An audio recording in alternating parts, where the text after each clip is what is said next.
पनवेल विधानसभा मतदारसंघावर उद्धव बाळासाहेब ठाकरे शिवसेनेनेच दावा केलाय। येथे शिवसेनेचे जिल्हा प्रमुख श्रीदादा घरत यांना चांगले वातावरण असून तेच भाजपचे आमदार प्रशांत ठाकूर यांचा पराभव करू शकतात।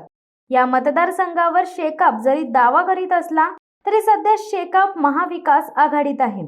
यापूर्वी स्वतंत्रपणे लढताना आमदार प्रशांत ठाकूर यांच्याकडून शेकापचा दणदणीत मतांनी पराभव झालेला आहे। त्यामुळे भाजपा आमदार प्रशांत ठाकूर यांचा पराभव श्रीदादा घरतच करू शकतात। कारण उद्धव बाळासाहेब ठाकरे शिवसेनेबाबत पनवेल विधानसभा मतदारसंघात कमालीची सहानुभूतीची लाट आहे। शिवाय मुस्लिम आणि दलित बांधव मोठ्या संख्येने उद्धव बाळासाहेब ठाकरे शिवसेनेसोबत आहेत। लोकसभेलाही शिवसेनेने या मतदारसंघात मोठे मताधिक्य मिळवले, म्हणून शिवसेनेकडून या पनवेल विधानसभा मतदारसंघांवर दावा होत आहे।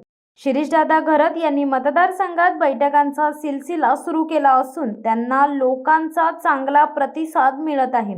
भावी आमदार म्हणून त्यांचे गावोगावी स्वागत होताना दिसत आहे। मात्र श्रीदादांची ही वाढती लोकप्रियता कोणाला तरी जोरदारपणे खुपत आहे।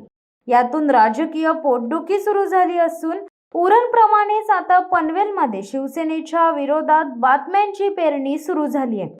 या विरोधातील बातम्यांनी शिवसैनिक संतप्त असून कुऱ्हाडीचा दांडा गोतास काळ ठरत आहे आणि कायम ठरणारही आहे असे बोलत आहेत। श्रीदादा आमदार झाल्यास पनवेलमध्ये नुकसान कोणाचे यावर बोलताना शिवसैनिक म्हणत आहेत की नुकसान कोणाचेही हो, व्यक्तिगत नुकसानाची आम्हाला पर्वा नाही। आम्हाला पनवेलमधून उद्धव बाळासाहेब ठाकरे शिवसेनेचे श्रीदादा आमदार म्हणूनच पाहिजेत। शेवटी व्यक्तीपेक्षा पक्ष मोठा असतो।